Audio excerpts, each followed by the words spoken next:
Welcome to another episode of DD on the Spot. As always, I'm your host, Ryan Johnson. Before I get to our guests here today, I'd like to remind everyone that if you enjoy this content, to please give a like and subscribe down below. We'd greatly appreciate it. We have Mariah Baird on the podcast with us. She's the owner of Lifting Limits Incorporated. She's a women's/couples personal trainer and transformation specialist. She's also an online trainer. She's coming to us all the way from Utah, but most importantly, she's our current guest. Mariah, thank you so much for being on the show. Yeah, thank you for having me. Absolutely. So why don't you give us a little bit of a backstory on what inspired you to make that lifestyle change and motivated you to adapt that healthy and fit lifestyle? Okay, so it's a little bit of a longer story, but so 3 years ago, I was about 50 pounds more than I am now. I was diagnosed with polycystic ovarian syndrome. I was told I have issues with my thyroid, and really ultimately, I was just super unhappy with myself, with my life. Like I had such low confidence.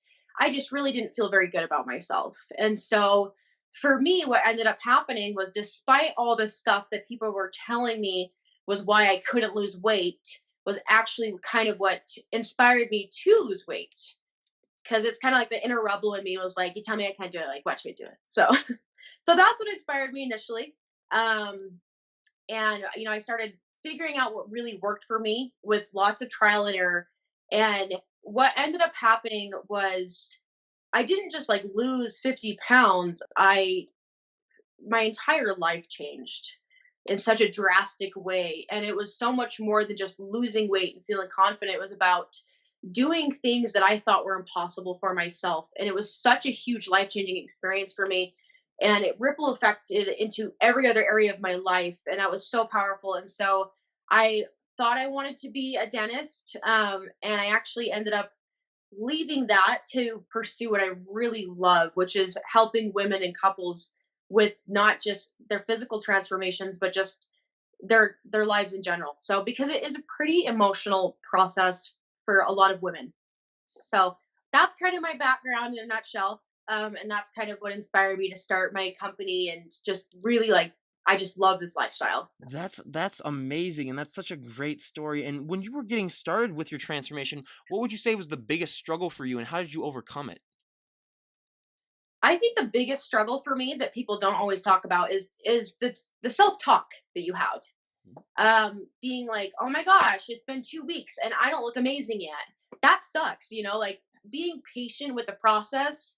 I'm not a very patient person. And so that was hard for me. I always had to be like, I had to fall in love with the process to really get results. But yeah, I'd say that was definitely the biggest struggle was the patience part of it.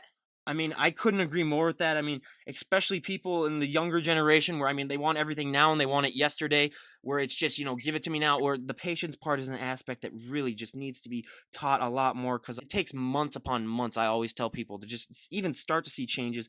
I mean, and some people just expect, if they go to the gym and they work out one time, they're just going to look in the mirror the next day and you're going to be like, oh, God, wow, I look amazing. It's like, no, it takes so much Yeah. patience. But once you see those results, I mean, it's so addicting, but it's a good addiction in the right way, and it's just one of the best benefits that you can do. But how did you start? Were you doing mainly just a lot of cardio, or at what point did you really start going into the weight aspect?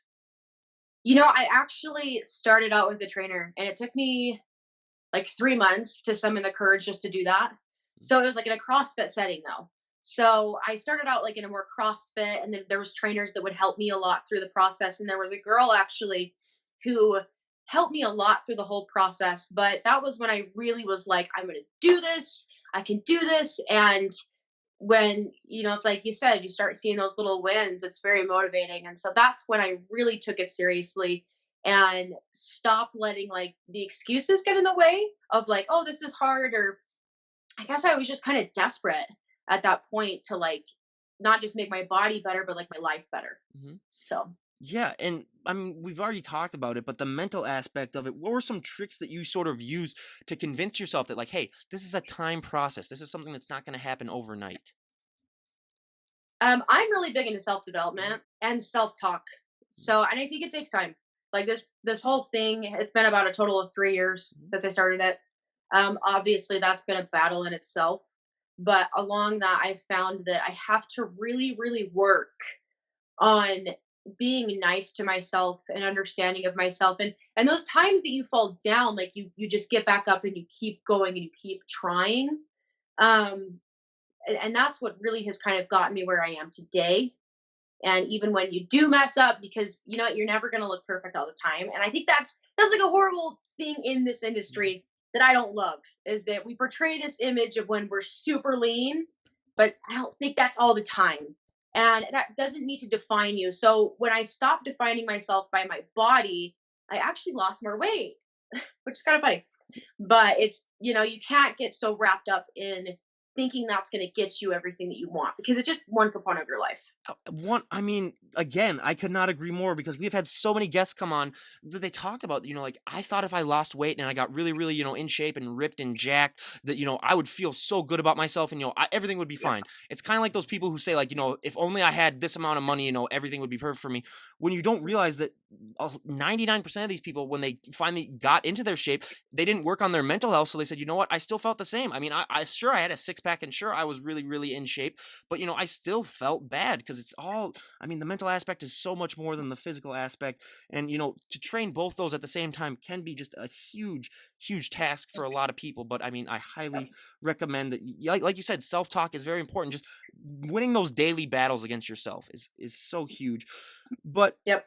I mean, I always love to bust the stereotype of it's gotten better. I mean, the last 5 years because of Instagram, a lot of times, but there's so many women that still believe if they go to the gym and they touch one weight, they're just going to hulk out and gain, like 50 pounds of muscle overnight. And, I always say to that, if that ever happens, sign me up. I'd pay my entire, life savings to go and hire that Yeah. person. But I mean, did you ever have that fear specifically when you were getting started? And even if you didn't, I mean, being a women's personal trainer and couples, but mainly with the women, you probably hear that a lot. What is your main response when you hear that? That's a great question. And I still have that fear a little bit because I bulk up so fast. Like that's just my body type, is to have a lot of muscle. So I understand where they're coming from. I would say that, it depends on how you're training, but if you're training the right way for your body type, all you're going to do is just like give yourself a little bit more of a shape. You're not going to bulk out. You're not going to like be super bulky unless you're lifting heavy repetitively. So there's different methods of training. And honestly, if anybody has any questions about that, of course, like you can reach out to me or any other trainer. But like it doesn't happen unless you kind of consciously are trying to achieve that look. I mean, absolutely. I always love to tell the story of, when I was in college and getting bigger and stronger, one of my really good friends came up to me and she said, like, Ryan, I really want to go to the gym and, get a little bit more in shape, but I'm just afraid of getting bulky. I don't want to get bulky. And then finally one night I just told her, look, the amount of weight that you carry in your purse weighs more than a lot of the dumbbells in the gym, and you're not gaining any amount of muscle from lugging that thing around. So that finally convinced her. And I mean, it's like, what is the worst thing that's going to happen? You're going to get healthy if you go and do that. That's another thing that I say. But I mean, Yeah. but yeah, I mean, and that's honestly the truth. But obviously, the number one thing that I preach about, which isn't preached about as much on social media, but I think it should be, is your confidence is going to go sky high. I mean, you feel so much more confident. I mean, I was able to Yeah. talk to people that I normally might have never talked to. How did that impact you as well? I mean, going for your weight loss and becoming what you are today, how has that also impacted your confidence? Oh gosh, so much, because like I didn't want to go talk to guys. I didn't want to, and honestly, even people from high school. I was like, I don't want people from high school to see me because I feel like they're gonna look at me and they're just gonna be like, oh man, she really lost herself. Is what they're gonna. That's what I was telling myself. Um, what really happened though was, as I started to lose weight, it was so much more than just being like, oh, I can wear these clothes again. Like this is so exciting, like, or I can go on the beach and wear a swimsuit and not want to hide it myself anymore. It was like I did something really hard, and that in itself gave me more confidence to do other hard things. 100%. But also, I love to ask, because everyone is so built different genetically that, I mean, this question is one of my favorites to ask, but everyone always has that one body part that really, really takes off, that they don't have to train as much because it's just genetically really built. And then everyone always seems to have that body part that really just lags behind it, that, have to train to overdrive just to catch up to everything. What are those body parts for you?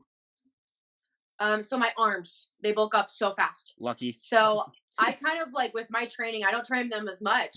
Mhm. And then of course my butt, I have to train that a lot to have a butt. So those are kind of the things that I have to really work on. Mhm. Yeah, I mean, for me, it's my back where I can just train it, once every 6 months and it would still look good. But I mean, I'm 6'3", so my legs just, Yeah.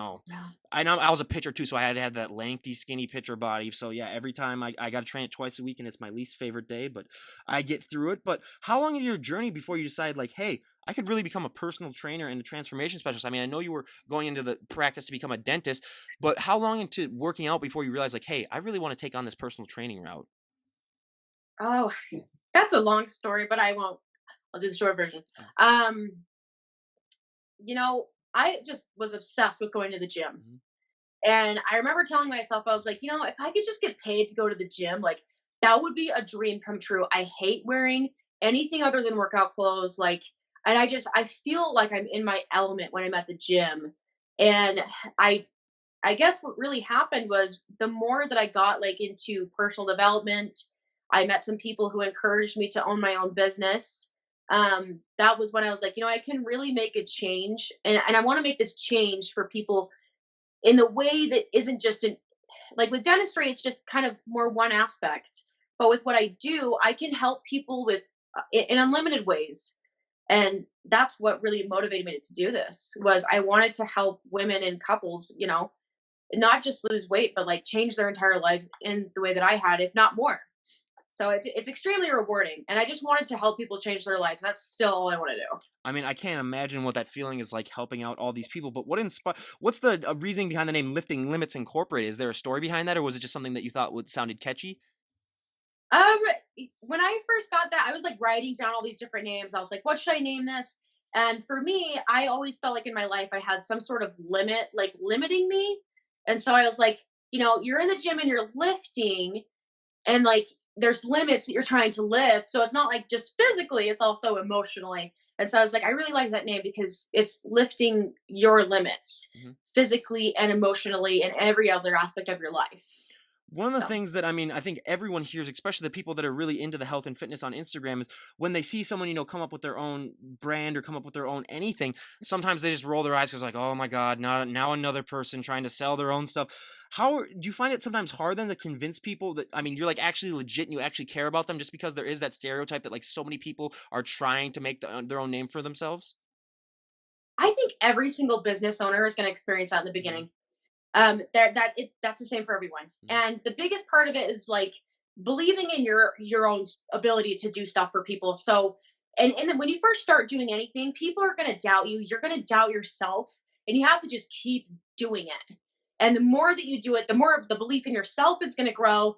And then people really they just kind of see how you feel about yourself. Like when I was doubting myself, everybody else doubted me. And the more that I was like, I can do this. I'm really changing lives, then it happened. People see that. So I would say like my biggest advice with starting up any sort of anything at all is do what you love, and it will work for you eventually. Just never give up on it. I mean, I can't agree more, especially being that was the same story with my podcast where I mean, everyone was like, "Oh, another podcast, everyone's doing them now." But then, once you just plug away at it and you go and then people start to see and then eventually, you start getting a little bit bigger and a little bit bigger and I mean, I love doing it. And so, yeah, I mean, like you said, just follow your passion and just keep plugging away and you are going to doubt yourself. I mean, I still doubt myself now to this day sometimes where I'm like, am I even doing anything right? But yeah, it's just telling yourself it's like, yeah, you are helping out spread a lot of people's messages. So yeah, I 100%, I totally understand that. But when it comes to being a personal trainer, I always love to ask, what is the number one excuse that you usually get from people who say like, oh, I can't do this, I can't do that, or I don't want to, make that change? What is the number one excuse that you usually get? I'm gonna have to think about that. I get a lot of excuses.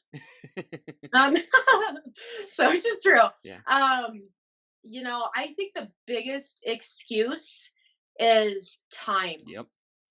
So, and I never thought that would be it. But people are like, I'm just so busy. I have so much to do.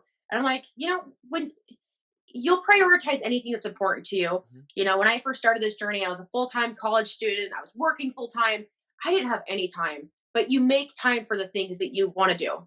Yeah, I mean, I couldn't tell you all the times that we've had nurses on here who work, like 14 to 16-hour shifts and they're still able to get that workout in. I mean, it's Yeah. all about prioritizing your time. And I always tell people, if you were to go and follow these people around for the 24 hours out of the day, not like stalking, but just like observing them, I know. So you're not like sneaking in through their window and looking at, but like if you were to see like all the times that maybe they took like a 5-minute break to like watch TV or a 5-minute break to just do something stupid, that would add up to at least a few hours where they could have ended up, getting that workout in. So yeah, I mean, it's just all about that management skill. But did you start out as a couples personal trainer as well, or was it one thing where you just started out as women's and then you realized that you could sort of work into couples training as well? I started out training anybody. Hmm. When you start out, you're like, oh, I'm starting a business. I'm going to take who's going to work with me. Hmm. And so I really took on kind of everybody in the beginning. But as I progressed, I found that I have always been an emotional person. And so obviously, I work very well with women. And so I realized those were the people that I could kind of help the most. And I just kind of went where I felt like I was the most needed. Yeah, I was gonna say I don't know if many guys would really like the emotional trainer too much come at him, but yeah, No. yeah. But working with, I mean, that's so great because because guys have their own specific problems when it comes to working on it, girls have their own specific problems, but the couples thing is actually really cool yourself. How's that experience been though, working with couples? Because I can imagine, it might be a little hard, to have a couple working with you as opposed to the individual person. It is challenging, but that's actually why it's really fun for me because you get to see the dynamic between the two. And I'm very fortunate. I feel very lucky that I get to be very open and honest with them, and they're very receptive to what I say. So you get to see like how people either depend on each other or they don't, or just like the little aspects that are not interfering just physically, but in their relationship in itself. And so I would never call myself a marriage counselor or anything like that, but It's it's pretty darn close, yeah. sort of Yeah. like, yeah, I kind of do feel like, as a trainer, you kind of become people's therapist a little bit, which is actually kind of cool. Oh, But yeah, yeah, 100%. You don't even have to go to school for it too. So I mean, good. It's a yeah, win. it's It's a true. win. It's a win on both sides. Believe me. Yeah, absolutely. So when you got started with this business and where you are at now, what would you say is the number one obstacle that you've had to overcome, and how did you do it? I know I keep referring back to like personal development stuff, Yep. but it's because it's just so real. Yep. The biggest things I've had to overcome is myself. Hmm. And I know that might sound weird, but it's true. Like just my self talk, my self doubt, and just continuously overcoming even other people's doubt of me. So that's Hmm. probably the hardest part, but you just keep going and it gets better. 100%. But what is that feeling like for you being a personal trainer? Because a lot of people, they just see the results that people post about themselves personally. They don't really ask the trainer what that feels like. What does that feel like for you when you really help someone achieve their goals and just see them getting healthier? Does that really just make everything worthwhile? All of the pain and all the suffering that goes into it and all of the long days, does that really make it worthwhile when you end up seeing what the client is eventually able to achieve? That's the whole reason I do what I Mhm. do. That's the whole reason I got into this. And it's the coolest, most beautiful experience to see other women loving who they are more and living better lives and just seeing like everything in their lives get better. So it's amazing for me and it's the most rewarding thing in the world and it makes anything difficult or hard that I ever have to do with my business so worth it for me. It's Yeah. just beautiful. Yeah, That's the easiest way to explain it. yeah. I mean, I can't imagine what that feeling is like. But have you ever gotten sick of being in the gym? Because I always wondered, if you're working out in the gym and then you got to still work in the gym afterwards, do you ever have times where you want to leave, or are you just so into it where you're just like, I love every minute of it? It's I just love the Hmm. gym, honestly. So when I'm there for myself, it's just my time. And so I mean, I work out at a different gym that I train my clients out. So I separate the two because that helps me divide like my space from their space. But in general, I'd say there are some hard days for me. But I've noticed if I'm taking care of myself, it's, always a lot easier. if that answers your question. Oh, what I mean, believe me, like I could go into work knowing that it's like a 12-hour shift, but if I got the right amount of sleep and if I got, everything right, if I ate the right Yeah. amount of food, it's easy peasy as opposed to, if I got like 2 hours of sleep and I'm just groggy and I know it's going to be, absolute hell. Yes. Yeah. Yeah, I would say 100%. the days like when I'm not taking care of myself, oh my gosh, everything is hard. Hmm. So it doesn't matter how much I love it. And I'm like, I love what I do. Like, why is this not like something I want to like do all day long? And it's because I feel like crap. So Yeah. it actually like owning a business, I think actually forces you to like be the best version of yourself, to take better care of other people. And I think that applies to moms as well, and parents and anybody who is responsible for other people is you learn how important self-care is. Mhm.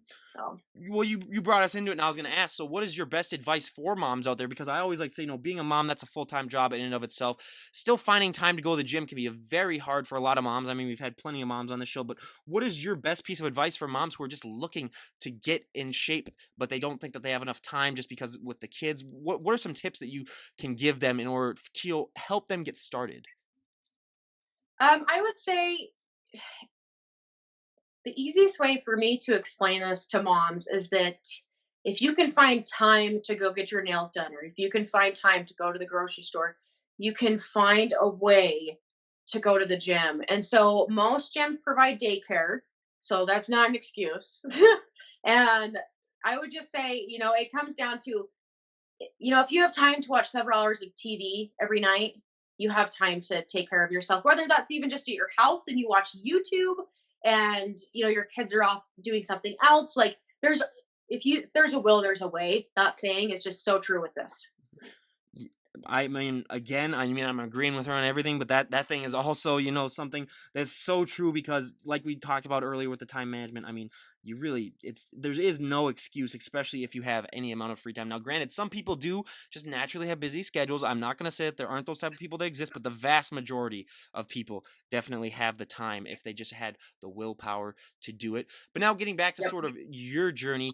How has it been mentally for you to just realize, because a lot of people who are especially overweight that come on the show, or not overweight but weighed more, you sometimes like identify that as just you just imagine that that's what you're going to look like forever, where you're just always known as the overweight person. But then when you lose weight, for some people it can be really hard to change that mindset to like, I am not that person anymore. I don't have to act like that anymore. Was that ever a struggle for you when you started losing weight, just realizing that like, hey, I am looking different than what I normally expected I would look? Was that really hard to just trick your mind into being positive? Yeah, that's a awesome question. Seriously, because I would say that's probably the biggest battle for me. One of the biggest battles for me is I identified myself with being a girl who had, you know, autoimmune diseases that were fighting her own body from being like, fit and healthy. And for me, it was just like I felt like I told myself, I have to work so much harder than everybody else to like be slender, and it's just you do like slowly have to kind of like realize that you're a new person, and it takes time, and it's such a mind game, it really is. But I kind of honestly, I recommend this for a lot of girls, and I had to start doing this, was if it's not encouraging you seeing the slight wins, like don't look at the scale, because I have seen so many people sabotage once they get close to a number, and they're like, "Oh my gosh, this is really cool. Watch me go back to how I am." Like, because a lot of it is the identity that you have had for so many years, and so you have to really work on that and just kind of focusing more on the process of it, rather than like the end result, if that makes sense. But yeah, that's a good question. And I just would say it takes time, but just never giving up on that. I couldn't agree more. And you touch base on it. You said you were talking about, like how sometimes people, they lose all this weight, but then they gain it right back. And I always, Yeah. ask the bodybuilding competitors I have, because they go through a similar thing where, I mean, they get so lean down for a show that it's not sustainable, that they're going to gain a ton of weight afterwards. Have you ever Yeah. dealt with that yourself, where I mean, you just lost a lot of weight and then you gained a little bit of weight back because you just, people do, they slack off sometimes, or, they just step off a little bit. Have you ever dealt with that? And even if you haven't, I mean, I bet you've had clients that have dealt with that. How do you sort of convince them that, it's okay that you maybe put on a little bit of weight? You just need to stick to your morals and stick to your goal.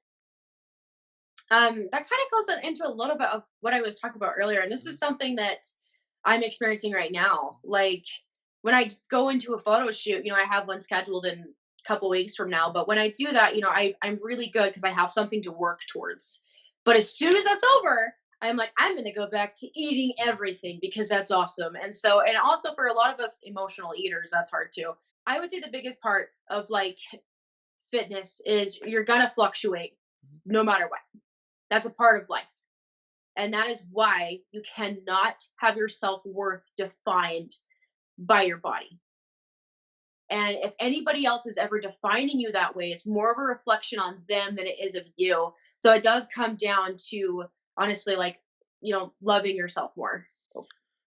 I mean, all the times that we've heard people that just need to realize that don't, and then it's too late, but then they finally, learn the hard way. I mean, you just got to realize that too. I mean, your weight does not define who you are. But now, two of my favorite questions that I love to ask, every health and fitness guest that we have on.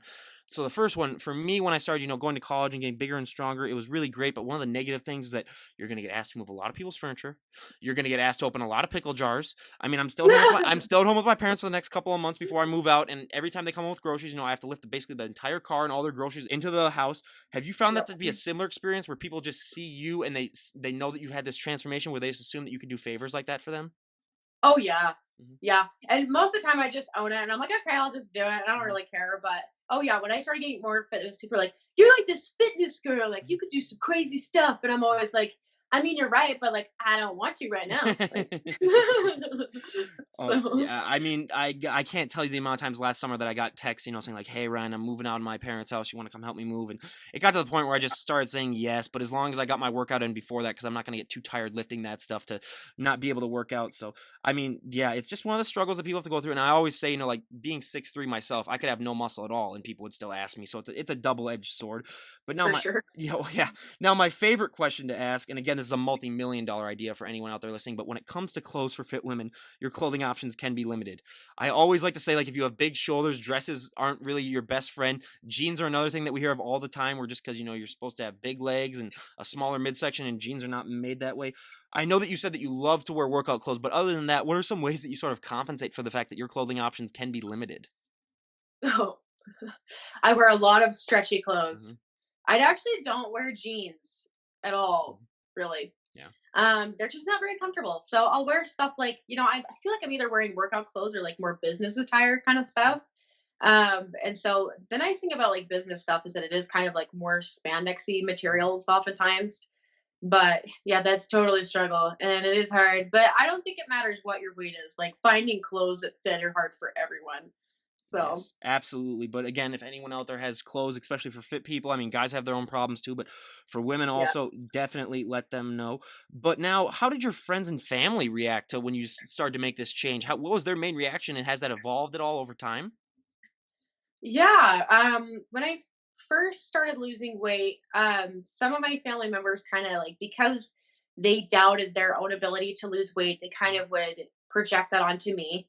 And so I had to, just kind of keep at it. But as they saw me get results, like all the people that were kind of doubting me were like, "Oh my gosh!" Like, it was cool what happened because then they started to believe that they could do the same thing, which is what I wanted anyway. mhm. I just wanted to like have them realize that they could do it too. And so the more that I've stuck with it, I actually won't train my family because That's a good idea.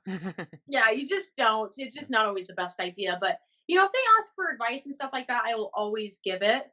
But you kind of have to honor where people are at. Mhm, And I've noticed if you try to like pressure your family or anything like that, it doesn't work. mhm. So you just have to lead by example. And it does affect, their own belief in themselves usually. Yeah, I mean, we've had so many people come on, especially like the moms when they're trying to teach their kids to adapt to healthy and fit lifestyle. You can't force them because they won't want to go. But maybe if you leave like a little trail of breadcrumbs or whatever, and just say like, "Hey, I'm going to the gym." Eventually they'll be interested and be like, "What's a gym? What's that?" So it's all about just subtly. You can subtly kind of lead them in the right direction, but just making Yes. sure that you give them the decision. Not to, because if you force someone to do it, 99% of the time they're not going to do it.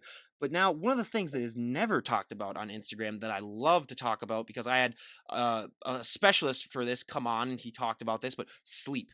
Sleep is so important when it comes to Mhm. recovery, when it comes to repairing all the damage that you do after workouts. I mean, I had the number one sleep specialist in the planet calling me all the way from Oxford in the UK. And first of all, he had one of those British accents where you felt just smarter just by talking to him, where I was like, I'm gaining so much brain power because he just had one of those great British Yeah. accents. But yeah, but we talked about that because I said, I have a lot of health and fitness people that come on, and they sleep is a thing that a lot of people can struggle with. But what is your daily amount of sleep that you try to get? And for clients, what do you try to preach to them on how to get the right amount of sleep? I would say the minimum I recommend is at least 7 hours. Mhm. For me personally, I love sleep so Mhm. much. For me, every person, you kind of need to gauge what's best for you. But if you're training, like, you absolutely need sleep, like you were saying, Mhm. because your muscles need it to recover. Your whole body needs it just to function well and to have you be a more productive individual. But for me, honestly, I feel like 8 to 9 hours is like great for me.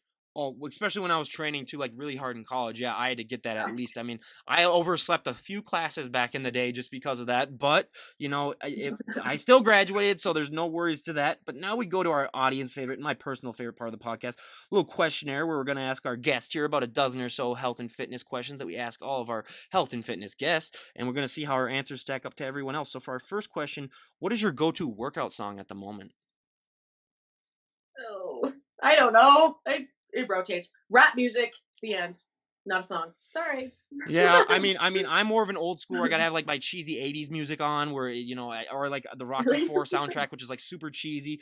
But I have a problem. So like, I have a gym at home, luckily, and it's it's pretty nice. So I work out there, 75% of the time. But when I do go to a normal gym, I'm one of those guys where I have to wait for the beat to drop. So let's say I'm doing like a lat pull down or something. I'm sitting there for like 30 seconds. I've had people come up to me and say like, "Hey, are you all right? Did you like pull your back out or something?" I'm like, "Nope, just waiting for the That's beat to actually really drop." funny. Yep. So yeah, I am known in the gym now that I frequent as the guy that waits for the beat to drop. But it's better than being known for something worse. So I mean, I totally play to it all the I do time. that with cardio. Hmm. Like with cardio, I'll be listening to. I'm like, oh, let's go super fast. I'm gonna run super fast. Yep. I get it. It's Yeah. effective. I used to do that for cardio too, but now I don't try to do cardio as much because for my job, I just do enough cardio as it is, where I don't need to step on a treadmill ever again. But now, out of all the celebrities on the planet, if you could work out with a celebrity, who would it be? Oh, I love Heidi Powell. Hey, pal. Yep. She is my fave, and then also Nicole Meja. I know you only said one, but they are both like Doesn't matter. amazing Yep. people to me. Yeah, Yeah. that they would be great. But now, out of all the celebrities on the planet, if you could train any celebrity, who would it be? Ooh. Oprah. That's a good one. Yeah. That's actually only our second Oprah answer, but yeah, she has been. I mean, that would be a great one too. And I mean, just talking to her alone would be well enough as it is. And I'm just writing down the answers because once we get to a Yeah. certain number of podcasts, I'm gonna unleash like a board that like shows here's what our popular answers were. So yeah, Oprah is on the board again. But now, what is one item that you always need to have in your fridge?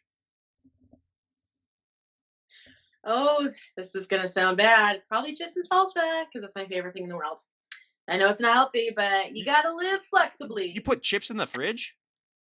No, that's No, no. Chips and we'll salsa part accept of it though. We'll it. accept it though. We'll accept it though. So chips and salsa, yeah, we'll take that. Yeah, But that's my fave. I My was gonna say, favorite thing. yeah, yeah. Well, it's great to have a variety of answers because we normally get, like the chicken and the egg whites from all of the bodybuilders. But yeah, one of the things that really surprised me is mustard is a really popular answer among them too because they use the mustard. Really? They use the mustard because it has 0 calories and 0 fat, so they'll put it on like their chicken just to give it a little bit of flavor. But I Yeah. always, I always tell them, if you have to do that, you might want to start to reevaluate your life if you're having to put mustard on chicken I in order for know. it to taste good. But yeah, that's so yeah. Again, we got chips and salsa. That's the first time on the board. We'll see if someone else answers that. Yay! Yeah. So now, But what is one thing that you would change about the health and fitness industry if you had the all knowing power to do so? I would change this about each and every single industry, and it is the people who are being, for lack of a better word, fake Yep. with everything, just about their results. Just there's so much that you can tweak on social media that I see women in particular comparing themselves to, when they're comparing themselves to something that's completely false and fake. And it's creating so many issues with younger women, older women, it doesn't matter.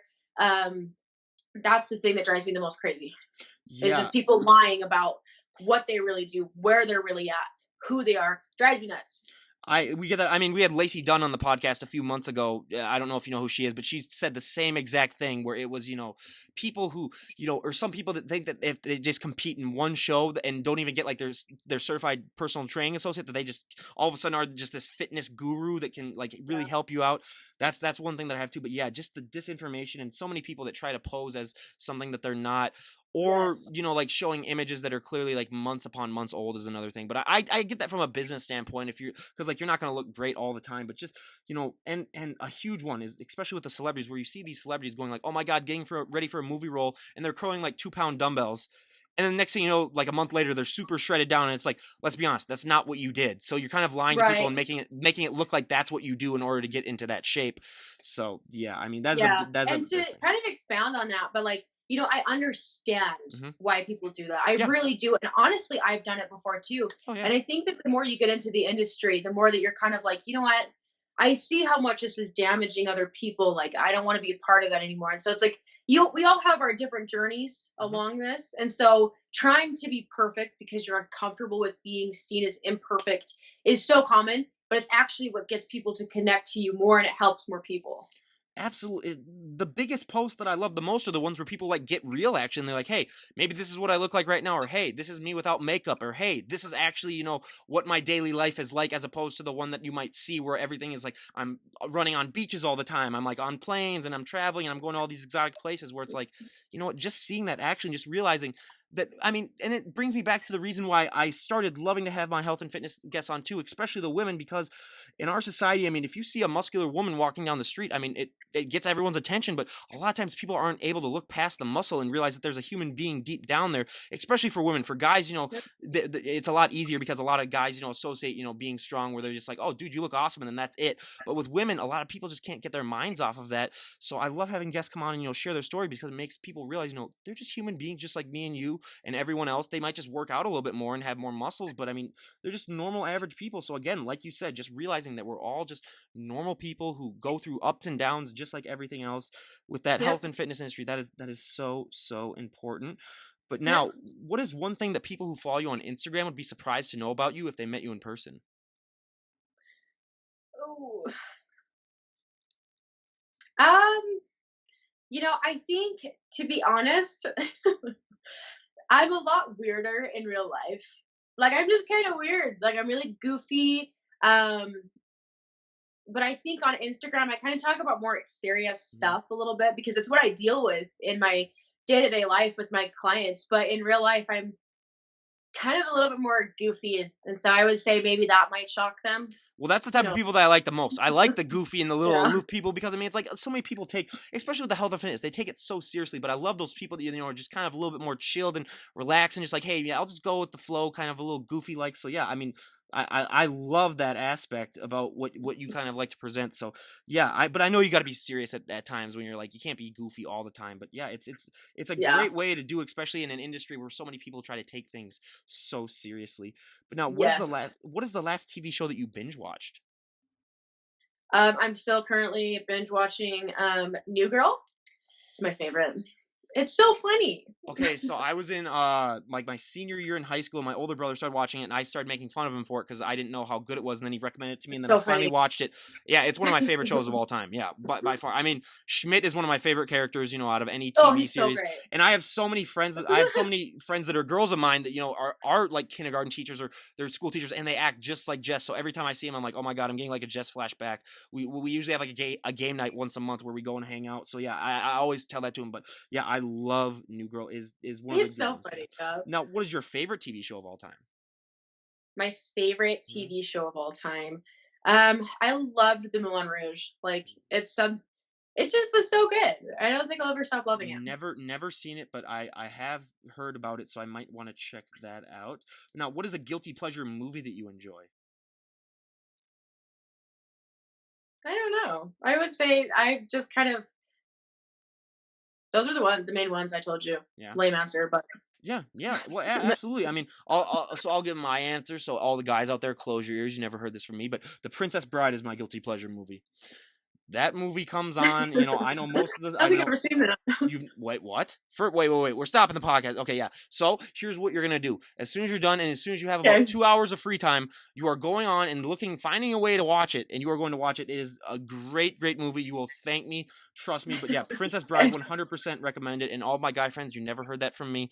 I mean, I'm never gonna admit that in person, but yeah, that is my guilty pleasure movie. But now, what is your favorite fashion trend of all time and least favorite fashion trend of all time? Ooh, my favorite fashion trend is high-waisted Mhm, pants because they are great and they are mhm, flattering, I feel like, on everyone. And I loved the flare pants. Those were great. mhm, My least favorite has got to be like the jegging thing. mhm, Like they got rid of flare pants. I thought those were great. mhm, Like, and now they only just stick with like the super tight pants. mhm. Yeah. Hate it. Yeah, those are, I mean, and obviously, you know, being into the health and fitness, you're gonna love those, you know, jeggings and leggings and all those type of things. But me being personally from Minnesota, I mean, I love flannel, especially in this time of the year, just because it is so warm and comfy. But my least favorite fashion trend has got to be, I mean, my dad ruined it in the late '90s when I was a kid, but fanny packs. I mean, he was rocking one of those, and Yeah. don't get me wrong, fanny packs are good for women, but for guys, I mean, if I can do one thing with this podcast, it's to help stop the spread of fanny packs because I know they're making a little bit of a comeback. But now, for our last question of the questionnaire, if you could go back in time and talk to the 18-year-old version of yourself, what would be the best piece of advice you would give her? Oh, that's a deep question. Mhm, I would say get out of your own way. mhm, Like believe in yourself. yeah. Um, you really can do big things, and you don't need to be raised from it. You know, money to get what you want in this world. That is so true. And I mean, that would be one of the things that I would say, along with, you know, I was a huge people pleaser back then and just realized you're not going to be able to please everyone. I mean, not everyone's going to get your vibe. So that's a huge bit of advice. But now, Yeah. what would you like to see? Like, if we were to talk again a year from now, what would you like to see lifting limits be at right then and there? Like what's like my end goal with Yeah, my we're like, company? if a year from now, like, what would be your dream of what lifting limits would become over then? Like, would you like open up another place, or what would you do? What is your goal of the overall goal of the company? You know, my goal is to branch out into an app Mhm, and just figure out a way to not just help people more one on one with like a gym, but also online. mhm, And just figure out a way to like reach more people and create a big community of support for people. mhm. That's the easiest way to explain it. I have all these different ways I want to go about it, but ultimately, like my big goal is to make people feel less alone in this world, and to make them feel like there is a good support system behind them. And that is, I mean, honestly, all the best of luck to you. I mean, honestly, that is such a great message. And I mean, getting an app, yeah, I'd be one of the first people to download it because, you know, that's just so amazing. But now also that you're also, you know, just owning this business and, you know, it's all on you. What are some ways that you sort of like to separate your work life balance? Because I know even with this podcast and my other job, sometimes I find it hard during days to, you know, sort of have that me time. Has that ever been a struggle? Because I remember I'm a business major in college when I graduated. So I remember one of the professors was saying, you know, like when you are your own boss, you are working 24/7. Not even if you're not just working, but mentally, you're always thinking of ways of what you can do better. Are there any Yeah. like strategies that you use to sort of be able to maintain that work life balance without just going crazy because you're thinking about work all the time? Yes. I kind of force myself to meditate. Mhm, I need that because I get so caught up in like what I need to do this, I need to do this. I have so much I need to get done all the time. And you're right, it is all on me at this mhm, point. And so it's I've just learned that I really have to do things that make me feel good mhm. to kind of just be able to carry the momentum to keep pushing forward and creating more and doing more. Yep, and that's really what it all is about. You just need that little mental time. I mean, I mean, I'll take a weekend off every once in a while and just not do podcasts just so I can just relax and recuperate. But yeah, I Yeah. mean, everyone needs that little break. And now, where can people find Lifting Limits Incorporated? Do you have a website? Do you have all these links to it that I could provide down below? So my website's almost done being made Okay. right now. But at this point, I would say just Instagram or Mhm, Facebook would be the best way to reach out to mhm, me. So it's Mariah Baird on mhm, Facebook, and then of course Mariah_Baird on Instagram. mhm. And again, you guys, I will leave all those links down below. And again, we cannot thank Mariah enough for being on the podcast. It was so great talking to you, and we wish you nothing but the best in starting your business. And do you have any plans at all of ever doing like a competition, or is this just one of these health and fitness things where you just want to be just a trainer? I don't think I'll ever do a Mhm. competition. And the reason why is because I don't like the idea of people getting compared to Yeah. each other. It kind of goes against what I'm into, Mhm. which is self acceptance and just embracing the different body types there are. But if I ever do it, I don't want to like shoot myself in the foot and say I'll never do it. Yeah. But if I did, it would just be something I would want to do for myself. Yeah, and that's awesome. And again, thank you so much for honestly coming on the show and sharing your story. It was a great story. But again, thank you guys so much for listening, everyone that listens. I'll leave a link to all of her stuff down below. And this is Ryan Johnson, DD on the spot, signing out. Have a great day, everyone.